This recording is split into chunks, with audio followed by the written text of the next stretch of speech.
All right. Let's see. It says I'm live now.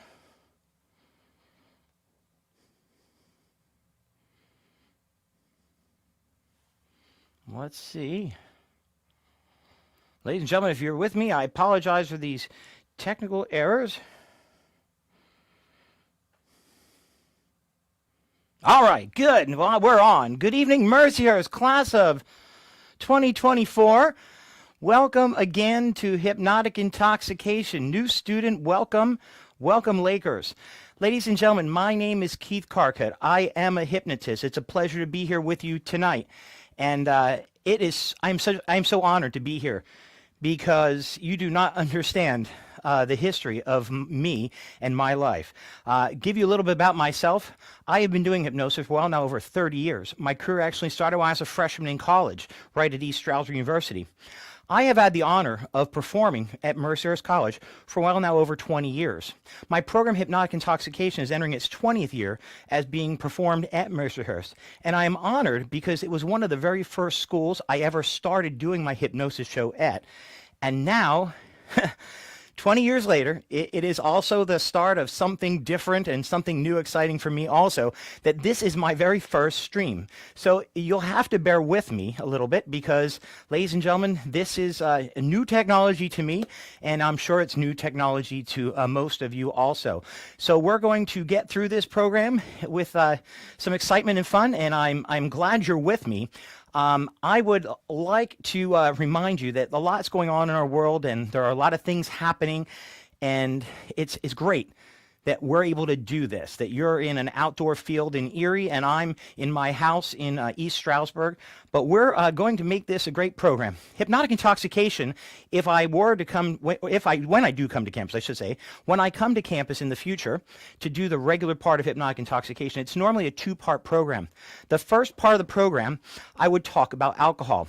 And the reason why I talk about alcohol is, well, I want to know what you know about alcohol. I want you to learn something from that, and hopefully it could save you or save a friend's life. The second part of the show, I'm going to invite people up on stage and serve them. Actually, we'll do a regular hypnosis show first off, and then we're going to highlight the show at the end when we serve alcohol. Well, actually, it's not alcohol. It's actually bottled water. But we tell the contestants on stage that it's the most potent alcohol they've ever had. And I'll tell you what, that Performing Arts Center stage at Mercyhurst becomes a wild party. Trust me, wild party. We have 40 plus people throwing alcohol everywhere. It's definitely a fun time. And I promise you, my fellow Laker friends, that I will return live. This is only the beginning. This is only the beginning of a show, and we're just going to do the alcohol lecture tonight, and we're going to talk about alcohol. And then, like I said, as soon as the Student Activities Board, the SAC, calls me and says, hey, come on back. I'm right up there with y'all. So we will return to campus. Now, how many people, raise your hand. I know I can't see all of you, but raise your hand if you are knowledgeable about alcohol. Maybe tried it once, seen it once. Okay, good. I see a couple are raising their hands. And thank you, the rest of you, for being honest.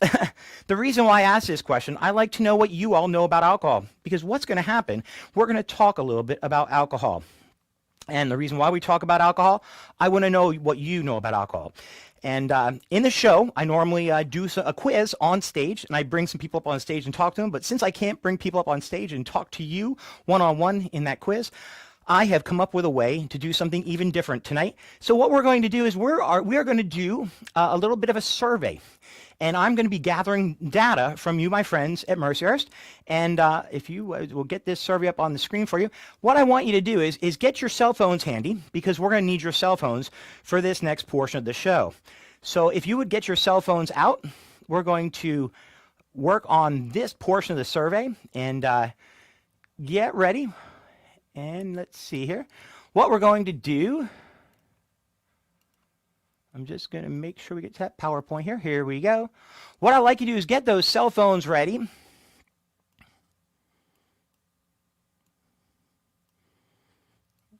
There you go. All right. I want you to just take out your cell phone. I want you to log on to crowd.live/hypno. Crowd.live/hypno. And if you do, on your phone, you are going to then get to a screen that says to enter your first name, your email, and your college name. If you would do that, that would be greatly appreciated. We are going to look for, let's see, let me see if anyone's doing it.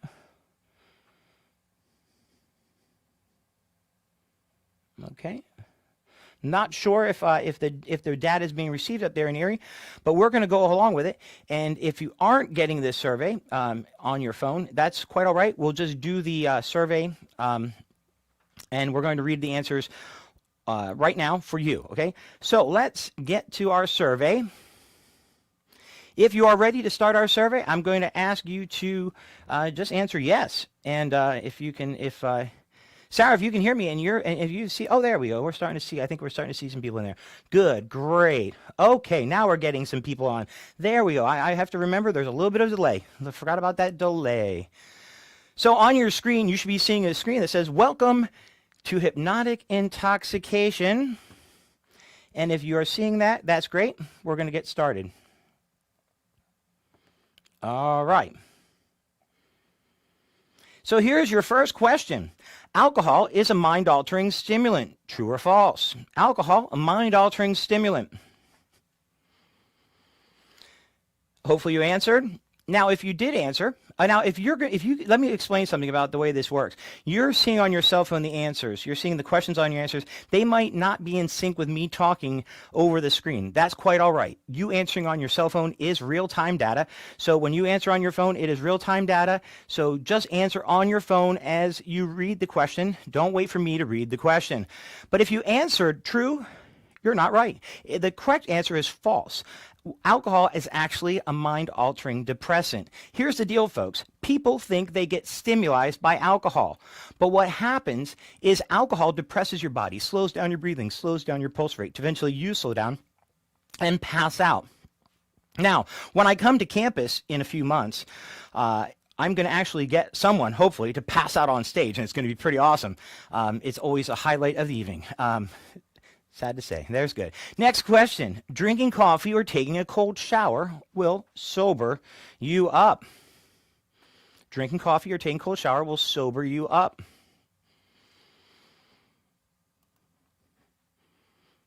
The answer is false. What is the correct answer? Well, you have to let time take its natural course, ladies and gentlemen. You can't speed up the process.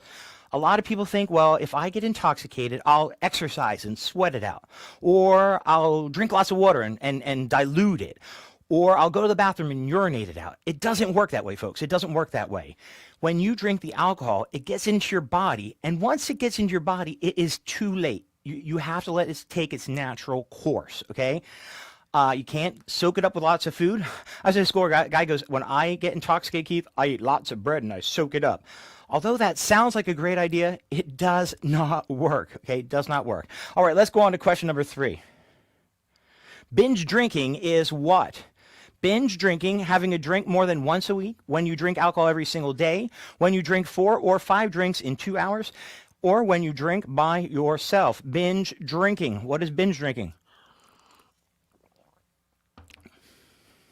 Ladies and gentlemen, if you answered 4 or 5 drinks in 2 hours, that is the correct answer. It's 4 or 5, usually 4 for women, 5 for men, and we'll go on with the next question. For men, the CDC defines heavy drinking as drinking more than how many drinks per week on average? How many drinks per week on average? 5 drinks, 7 drinks, 15 drinks, 21 drinks? How many drinks per average for men defines heavy drinking?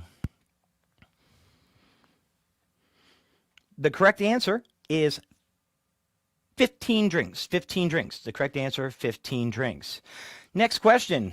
For women, the CDC defines heavy drinking as how many drinks per week for women? 2, 5, 8, or 14 drinks?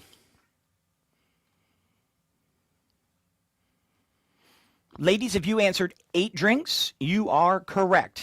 If you answered 8 drinks, you are correct. Now, wait a minute. Let's stop this survey right here and let's talk a minute.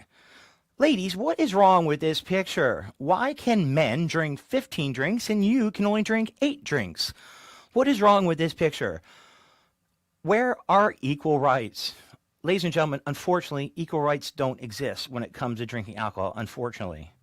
Unfortunately, ladies, you should be drinking a lot less than your male friends. Ladies, if you're out drinking with your male friends and you're drinking drink for drink with your male friends, you need to stop. Because here's the deal. You will get more intoxicated more quickly than your male friends. Okay? I know equal rights. It's the year 2020, and you go class of 2024. But when it comes to drinking alcohol, like I said, there are no equal rights. There are so many factors that play into consideration: enzymes, hormones, body composition, body weight, body mass, fat, muscle. But simplest way to say it is, ladies, don't try to keep up drink for drink with your male friends. You'll be safer in the long run. And remember, ladies, it's not a question of equality. It's a question of life. Okay? So let's get to the next question. Let's get to the next question here.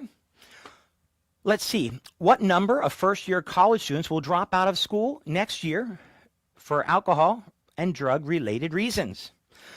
500, 7,000, 159,000, or 250,000. Now, keep in mind, this is nationally. This is not at Mercyhurst.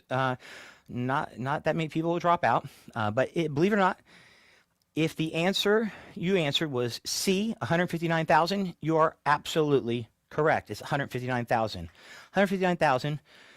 People will drop out. That's scary, real scary. Okay, next question. What percentage of college students report to having bombed a test as a result of after effects of drinking or doing drugs? The correct answer, 25%, 25%, 25% have reported bombing a test, 25%. Next question. What percent of college students admitted to having missed at least one class because of their alcohol or drug use?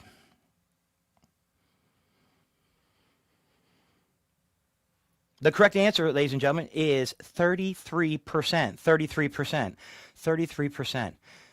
Now, we need to stop here a minute and talk, okay? 33% is an interesting number. Not only 33% being that at least one class missed because of alcohol, but 33% is also an important number when it comes to drinking alcohol. 1 out of every 3 Americans, or 33%, does not drink alcohol. I'm one of those people. If you don't drink alcohol, I applaud you and say thumbs up, you go, okay? But don't think by any sense that it's bad if you drink alcohol. But know that 33% of our nation does not drink alcohol, and that's a good thing. Okay? Know that you make your own decisions, you set your own destiny, and you control your future. So if you're part of that 33%, or maybe you're like me, you weren't in that 33%, you were on that 67%, but at a later date in life, you moved to the 33%. All very important, and it's worth talking about. All right? Next question. What percentage of vandalism on college campuses is a result of alcohol use?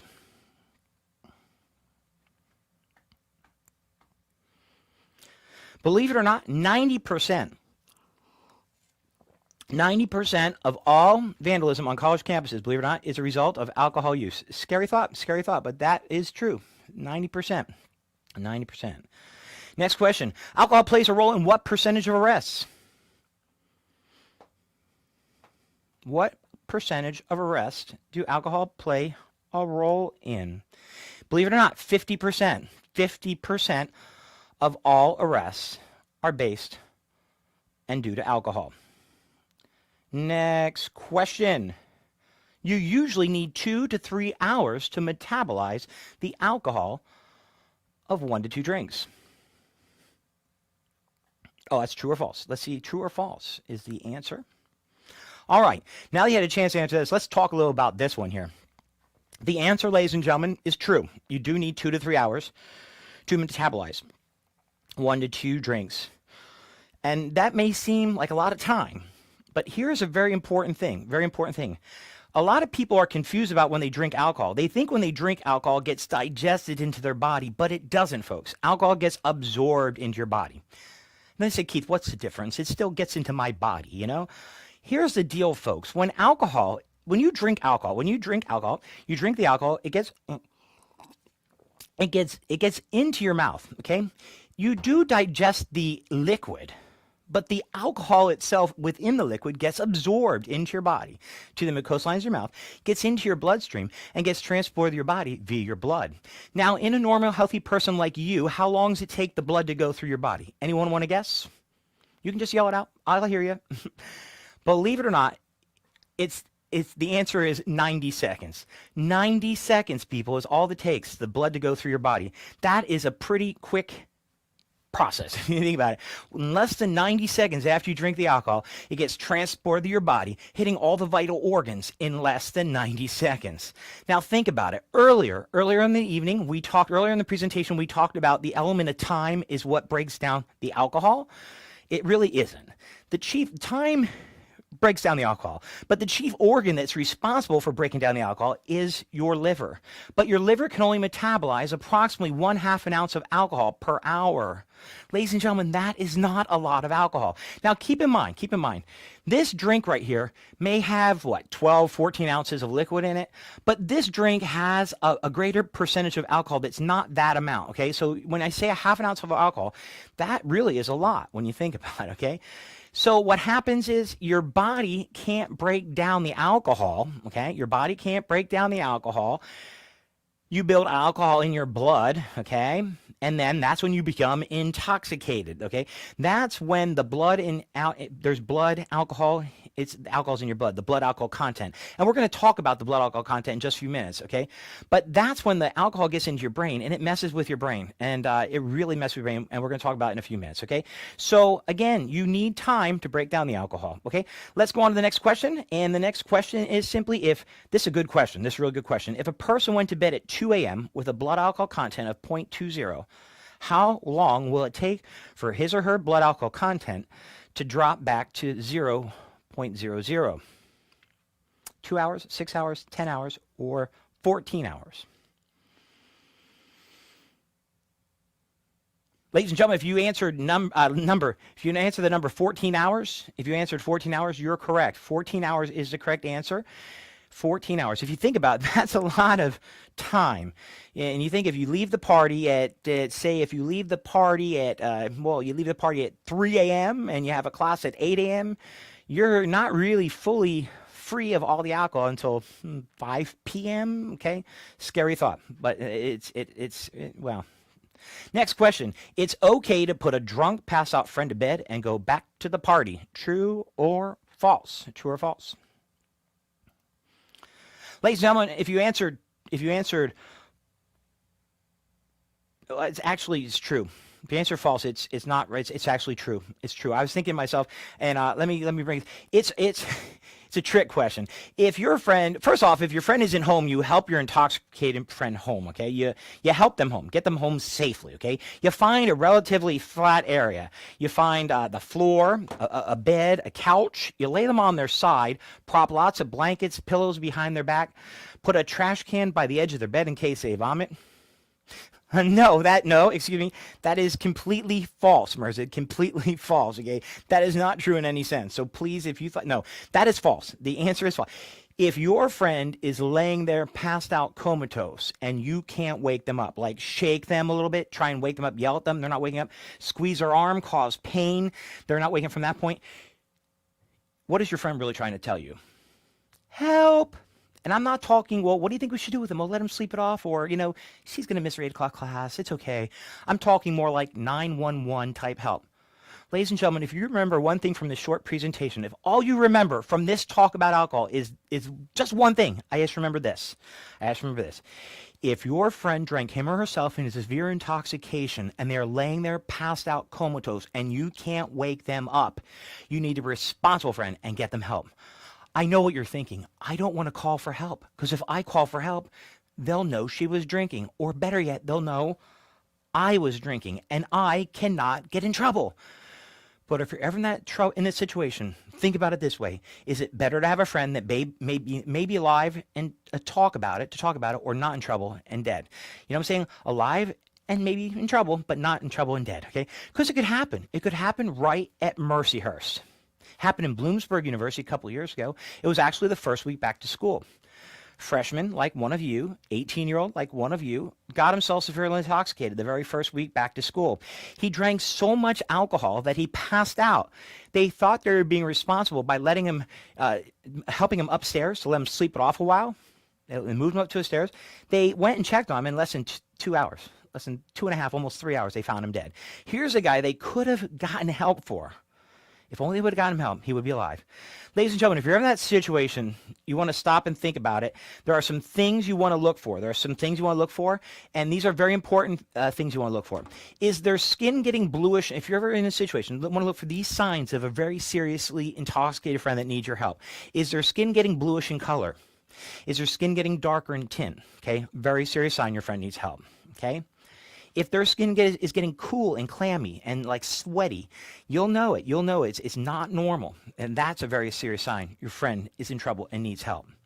If they start to vomit and they're not waking up, another serious thing that they need help. Okay, goodness sake, they could choke on their own vomit. Scary thought they could choke on their own vomit. And that's how a lot of people die, believe it or not. They choke on their own vomit. If their breathing is starting to get progressively slower as time goes on, if every second they take the next breath, watch and wait till the next breath. If it takes longer until the next breath, then it's getting serious. Okay, every time it takes the next breath, it's taking longer time. Okay, very serious sign your friend needs help. And then there's one that's not in the textbooks, but I think it should be in the textbooks. I don't think I think it should be. First off, if you ever get that gut feeling within you, something isn't right. You think, what should I do? And you're asking your roommate, you're asking your friend, or better yet, you're asking Siri. Okay, Siri, what should I do? This is what my friend is like. If you are asking those questions, err on the side of precaution. You might just save your friend's life. It would have helped. It would have helped a student by the name of Tim Piazza a couple years ago, Penn State University. You might have heard about him. He was big in the news for quite a while. He still was in the news about a year ago because the case was going on forever. Here was a guy in Penn State. He was a fraternity brother to be, that was in a ritual process and it was forced to drink alcohol. First of all, that's a whole nother story. This poor guy was forced to drink alcohol. And let me tell you something. If you are forced to drink alcohol, please remember you are in control of your own destiny. Don't let that happen. You make the decisions for your next drink. Keep that in mind. I don't care what the situation is, okay? But here's a guy that drank so much alcohol, ended up seriously intoxicated. Fell downstairs, upstairs, downstairs. These fraternity brothers, and now I'm not picking on fraternity brothers. Please don't think I'm picking on fraternity brothers. I'm a Greek person myself. But these fraternity brothers were texting their girlfriends, what do you think we should do? They even texted their advisor. And one of them responded, well, whatever you do, make sure you get rid of the alcohol. There was no reason to get rid of the alcohol. They knew that Mr. Piazza was intoxicated, okay? Long story short, 12 hours later, they decided to get him help. It was too late. Did you hear what I said? 12 hours later, people. For 12 hours, this poor person was suffering, and all they had to do was get him help. And we would be talking about a whole nother story right now in this situation. But we cannot change the past. We can only live from it. So please use that as a lesson and live from it, okay? Let's go to the next question. And let's see here. Here we go. Alcohol increases your sexual drive and ability. True or false? Well, if you answer true and you answer false, it's a trick question. It's true and false. Alcohol will actually give you the courage to say, hello, my name is Keith. Yes, yes, yes. But then it's all downhill. You start to do stupid things. And in the show, I referenced something, but I can't reference it here on the virtual program. But let me just suffice it to say that alcohol is a depressant, and body parts can become depressed from time to time. And men, that's all I'm going to say on this subject, okay? And if you're wondering what that was all about, well, that's a whole nother seminar. I think they do that talk tomorrow, okay? They think they do that talk tomorrow. All right, let's go to the next question. Which of the following is a sign that a person may have an alcohol problem? Lying about how much alcohol they are consuming, frequent hangovers, frequent blackouts, believing alcohol is necessary to have fun, or all of the above. Ladies and gentlemen, the answer, believe it or not, is all of the above. All of the above. This is a very important question because it pretty much, if you're answering one of those questions, it's one thing to be worried about. But when you ask yourself that question, you're answering more of those questions, that is a serious thing you want to talk about and address, okay? A lot of people ask why I talk about this part because I was in this situation when I was your age, when I was in your shoes, when I was a freshman in college, and my past was an interesting thing, folks. Uh, I got to know alcohol really well as a college student. I lost a very good friend my freshman year to alcohol, dead. I was a .40, which is this close to death, which we'll talk about in a few minutes. So many times I am blessed and fortunate to be walking alive right now. And I truly believe that with knowing as a freshman, learning hypnosis, my career, like I said, I don't know if I said it, my career started when I was a freshman in college when it comes to being a hypnotist. I started my first show in my dormitory, my freshman dormitory. The first person I ever hypnotized was my RA in my freshman dormitory. And then I started doing shows. And then I turned this into this passion of hypnosis and alcohol at a later life and created this program, Hypnotic Intoxication. But I had a very bad past. And I lied a lot about alcohol, frequent hangovers, frequent blackouts. When I talk about blackouts, I talk about driving home one day and not realizing where you parked your car. And you go to your room, okay, who drove me home last night? And they say, well, I didn't drive you home. Well, how did I get home? I don't know. Turns out I drove myself home, and my car was 3 blocks from my house and my apartment, and that's pretty scary. And the biggest one is believing alcohol is necessary to have fun. First off, folks, if you believe you have to get drunk to have a good time, you're going to believe it. This up here is the most powerful computer, and you are blessed. We are blessed with a powerful computer. It's our brain, people. The only problem is when we were born, they didn't give us an instruction manual on actually how to use this brain, okay? But I will say one piece of advice about the brain, okay? When you tell yourself you have to get drunk to have a good time, you are actually going to believe it. The more you believe it, the more you're going to feel it, the more your body's going to need it, okay? So that's the important thing. You can control your thought process. By the way, totally off the subject of alcohol, if you start to tell yourself, oh, I'm going to fail this test, or I don't know why I'm taking this test, I'm going to fail, or I hate this class, I'm never going to pass. If you're telling yourself those negative thoughts, please stop doing that, because guess what? Your brain is going to link to those suggestions. Believe it or not, it's going to link to those suggestions. So the brain actually links to negative suggestions. So please don't feed yourself these negative suggestions. Okay, taking myself off the thing there, but like I said, if you're answering these questions and you're answering more than one of these questions, you need to be looking out for yourself, and maybe you might need to talk to somebody about it. Okay. Maybe you need to be able to talk to someone. Here at Mercyhurst, I know I've been to Mercyhurst many times. There are RAs, there are resident directors, there are campus security, campus police, there are administrators. There are so many people up there at Mercyhurst that are so concerned with you, so concerned with your future. I mean, and they're going to be with you throughout this whole crisis and helping you through everything. So if you're ever in, and here's the other thing. Oh, here's another thing. With this whole crisis in drinking alcohol, please don't let the alcohol take control of this crisis, because you don't want to increase it. So like I said, if you're ever in a situation, look for help. Look for help, Lakers. Look for help. There are plenty of people here at the Hearst that want to help you.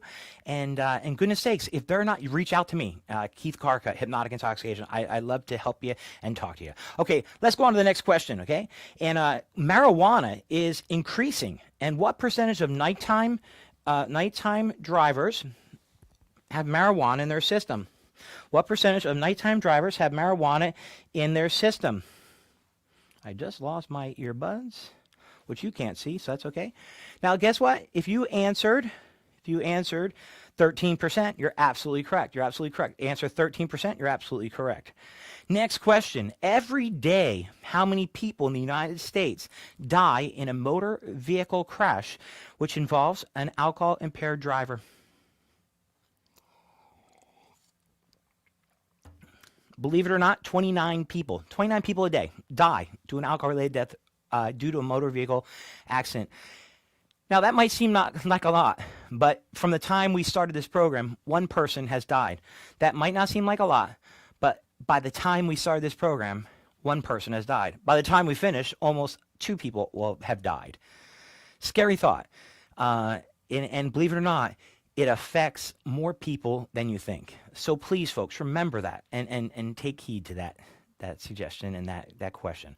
All right, let's go on to the next question. Let's go on next question here. And next question is, alcohol accounts for this many deaths in the United States each year. And believe it or not, this answer had to be increased. I went and updated the slide recently, and the data actually showed it went up. Scary thought, it went up. Okay? The answer is 88,000 deaths. 88,000 deaths. 88,000 deaths, okay?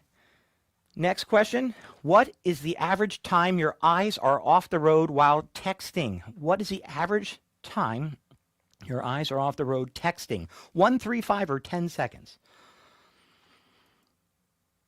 Ladies and gentlemen, I'm going to answer this question with the answer is 5 seconds.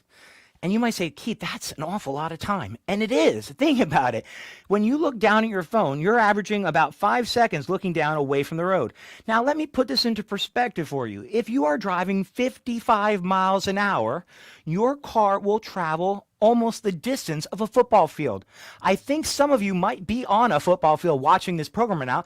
Look at the size of that football field and imagine that you were driving your vehicle and you went that whole length without knowing what was in front of you. Scary thought, people. Scary thought.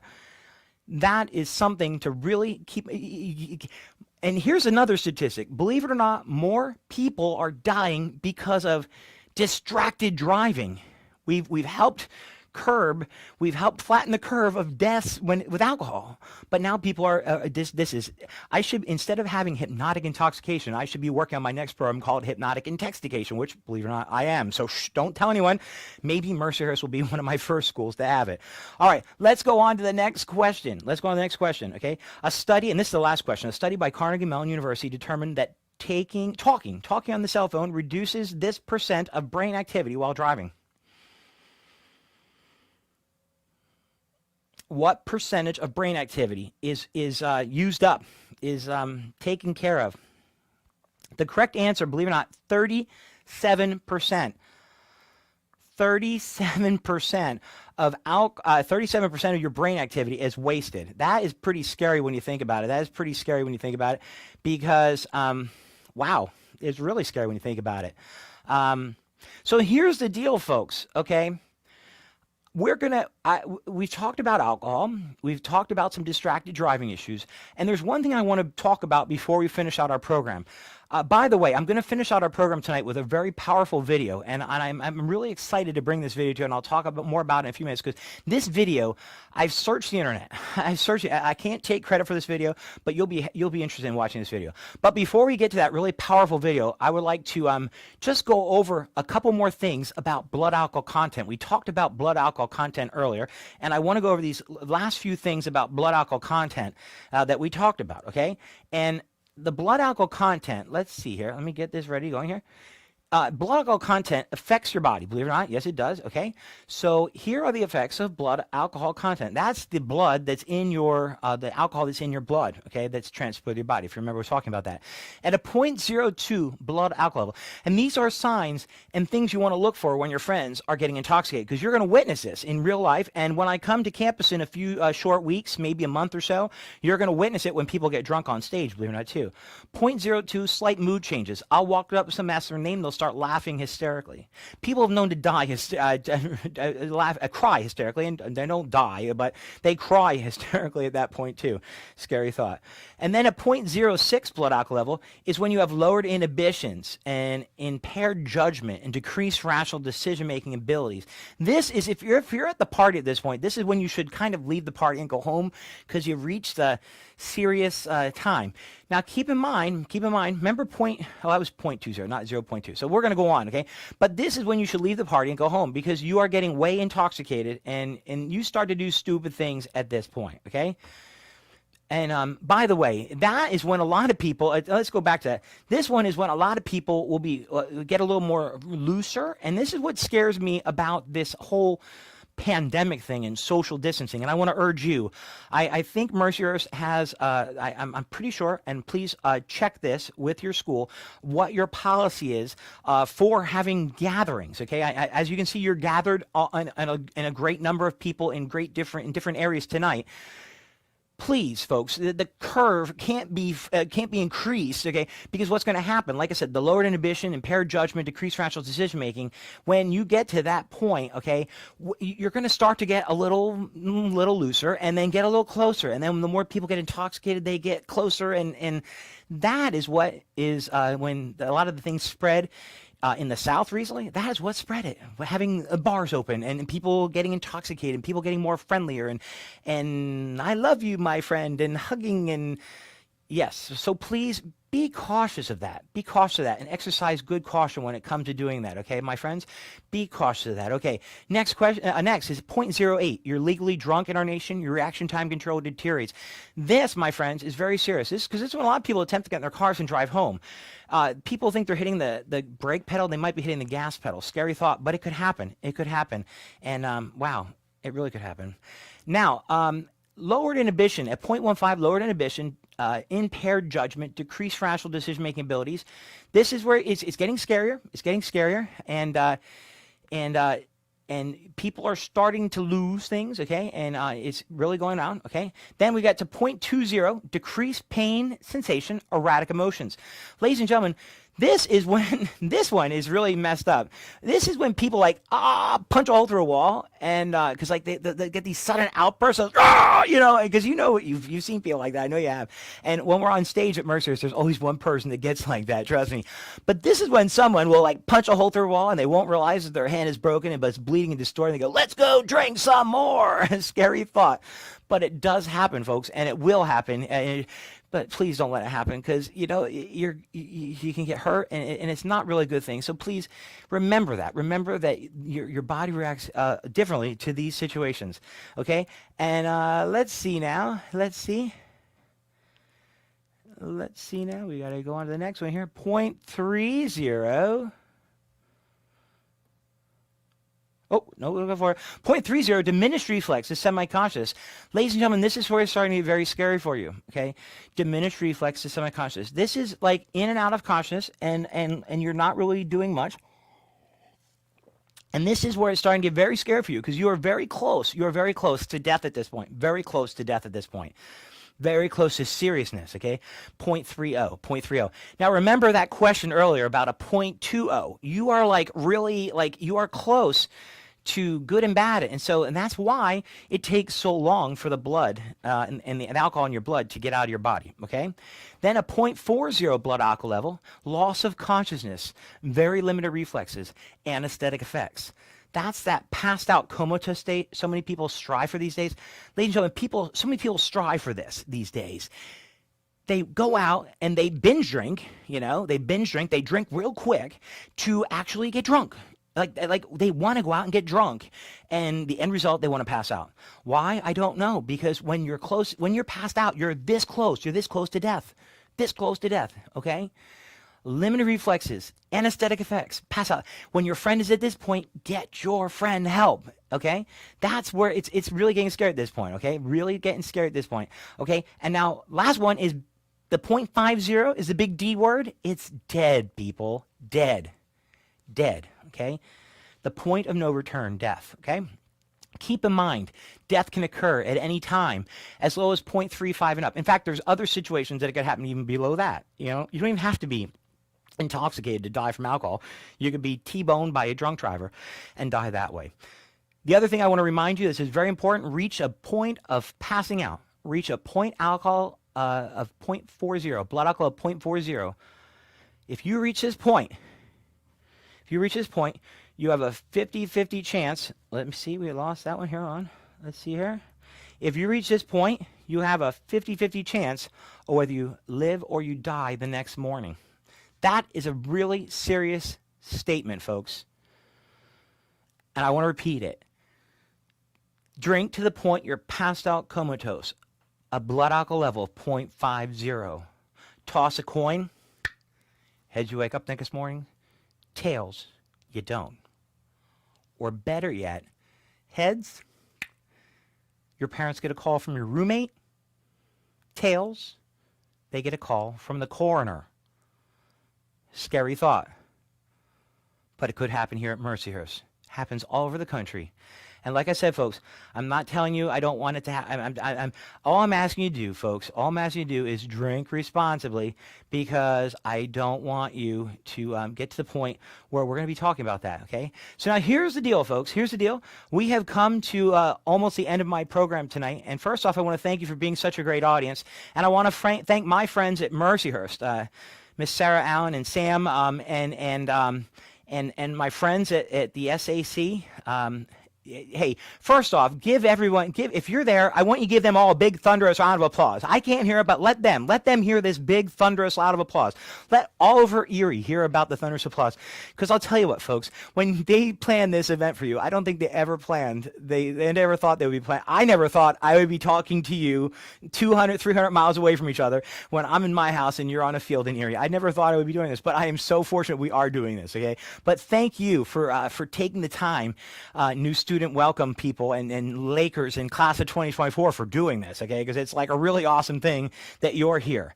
And like I said, okay, I'm returning to campus, okay? I'm going to return to campus, and we're going to get people hypnotized. I'm telling you, some of my biggest fan base and my biggest history is from Mercyhurst. Trust me, that Performing Arts Center, to see that crowd in the Performing Arts Center, and I'll tell you what, if you have a chance, even before I get up there, if the Performing Arts Center has any programs, check them out, because the Performing Arts Center is a state-of-the-art. You're very fortunate to have a state-of-the-art facility here at Mercyhurst, and it's a really great place to perform, a really place to be, okay? So now, ladies and gentlemen, I want to thank you all for being here. I want to take a minute and show you one final video. Now, this video, I can't take credit for this video, okay? I am not going to take credit for this video. I wish I could take credit for this video, but I am not, because this video is not my video. I took this video off the internet, and it is off the Texas Alcoholic Beverage Commission. They have a website, and I am going to just get this started here, okay? Sorry. New technology. Okay, so like I said, okay, let me preface this video and tell you one thing.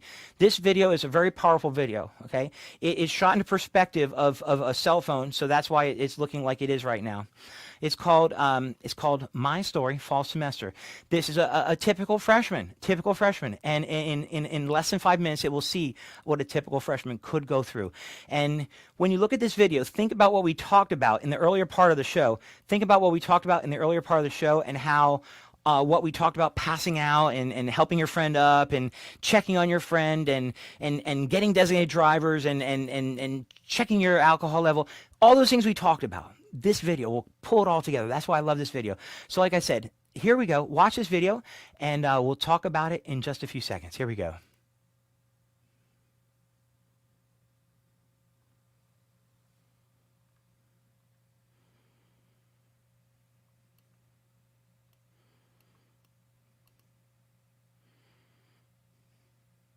Hold on. I don't think you're getting the video. Hold on. Let me see here.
Wow, that's a powerful video, and I want to just end with that video and let you know, folks, that if you watch that video and it all pulled it together, it should have pulled it together for you. A lot of people, I ask people why I do this program, folks. A lot of people ask why I do this program. I do this program because when I was in your shoes, we didn't have these kind of programs, and I'm very honored to be able to do this program. I leave you with one statistic, and then we're out of here, and because I understand there's thunderstorms coming, and I want to get finished up quickly. But 2 to 3% of you folks will not see your graduation day due to alcohol-related death or accident. And that's not a lot of people. That's not a lot of people. So look around you and know that 2 to 3% of the people in your group that you're sitting with right now might not be here at the end of the school year. And like I said, it doesn't have to be that way. Ladies and gentlemen, I want to thank you all for being here tonight. I want to thank you all for having me. And I look forward to returning on campus. Now, if you gave me your email address, look for that introduction to my program when I come back to campus, because I will return to Mercyhurst. Class of 2024, thank you so much. Have a very incredible school year. Have a safe future. And if anyone has any questions, hit me up on Keith Karkut, Hypnotic Intoxication. Hit me up. Talk to me. Thanks so much, Mercyhurst, and see you again real soon. Take care. Good night, and God bless.